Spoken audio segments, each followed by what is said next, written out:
In East Jerusalem, the small Palestinian neighborhood of Sheikh Jarrah is emblematic of the tensions. After years of legal battles in the Israeli courts, some Palestinian families who have lived here for decades and been granted residency, but not Israeli citizenship, were given eviction orders. Jewish settlers alleging that they were living on properties owned by Jews before the creation of the State of Israel in 1948. This sparked protests on how the city is governed.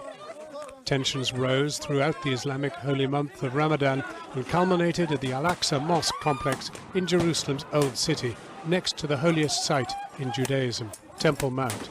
This place, with huge religious and national significance, was where thousands of worshippers at last Friday's prayers were met with a heavy Israeli police presence. It's fired by Palestinian militant groups and airstrikes by the Israeli military. Confrontations between Israeli forces and Palestinians have been far-reaching. After the Arabs, Palestinian. Dawn in Gaza, the Islamic holiday at the end of Ramadan, shattered by airstrikes on a building Israel says belongs to Hamas. This is either the precursor to invasion or a short, sharp shock so that one is deemed not required. Palestinians walked dazed among the rubble on a day when they would usually be shopping or eating out. No chance of that further south in Khan Yunis. The funeral. 18 children have been reported killed so far. To the Israelis, they were human shields used by Hamas. To the Palestinians, their deaths are just the latest violation of international. Its rockets have been fired further and with greater intensity than ever before, even though they're made of irrigation pipes and fertilizer and at risk of running out. Hamas has shown it can spread terror across Israeli cities.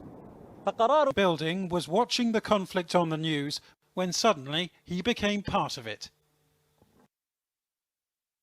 In Sderot, which is close to Gaza, a 5-year-old Israeli boy. These pictures, released by Israeli police, show Palestinian Arabs riot. Have been struck and at least 83 Palestinians are reported to have died. 7 people have died in Israel. While the BBC's Paul Adams is in Jerusalem. Paul, as we can see from these pictures, night has fallen. Israel pounded 3 multi-story towers as it hammered the Gaza Strip with airstrikes, killing a string of senior Hamas military figures. Militants in the Gaza territory fired rocket barrages.